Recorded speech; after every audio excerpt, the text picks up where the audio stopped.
Fox 5 Health News, and eggs could help protect you from heart disease. Researchers say people who have one a day have a lower risk of heart attack and stroke. This is so interesting. All right, this contradicts everything we were raised to believe in the 1980s. Don't have eggs, it'll give you a heart attack. Cholesterol. Right, totally. Joining us, Fox 5 medical contributor Dr. Devi from NYU School of Medicine. It is unbelievable. Everything we were taught when I was in elementary school is completely been, I feel, invalidated. I know, it makes people very skeptical, right? So with this study too, I mean, there are some caveats. It was done in China, so it is a large study, but the diet in China might be very different than our diet here, right? So the people, it was about 500,000 people, almost 500,000 that were involved in the study, but they're generally very thin, whereas our average weight is a little higher. What are you saying about all of Spit it out, doctor. You know the truth.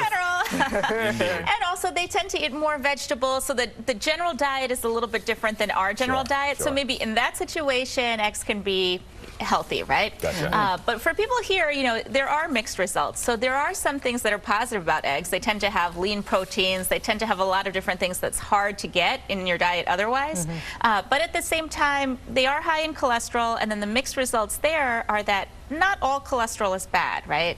So they are high in cholesterol, but they seem to be low in saturated fats, which tends to affect the bad cholesterol more. So I would say for people who are generally keeping up a healthy diet and exercising, then if you want to have an occasional egg that's prepared in a healthy way, then that's probably it fills fine. you up. I mean, we're going back to that route. Like everything used to be low fat and all this, and now I think we're almost going back to full fat. I know. Because low fat had a lot of sugar in it. It was all sugar, and it didn't left you hungry and everything else. Now we're going back to where we were, where we began. A poached egg and a hard-boiled egg is different than if you get your 3-egg omelet with all the cheese and everything else thrown in, right? Ham and all That's a good point, too. We don't want to know about that, though. Right. All right. Well, that spare tire around your waist could mean you have a lack of vitamin D in your diet. Oh, wow. Do tell. Well, you know, this was interesting to me because, so this study looked at vitamin D correlation with abdominal fat, right? But if we look at it, you know, does vitamin D cause more fat or less vitamin D cause you to have more fat, actually?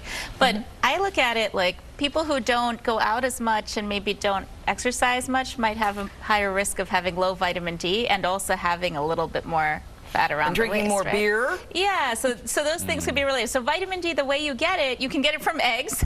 You can get it from some other things in your diet. Milk is fortified with vitamin D as well. But a lot of vitamin D comes to us from just sunlight. So people who spend more time outdoors tend to have higher levels of vitamin D. You can't be inside playing Fortnite I was about to say pubs are dark. Yeah. Right. All right. Exactly. Makes sense. So they also looked at fat around the belly and fat around the liver. Sounds ridiculous, but okay, we got it. There are many causes to spare tires around the stomach. Perhaps that's one of them as well, on top of the diets and everything else. Thank you so much, Doctor.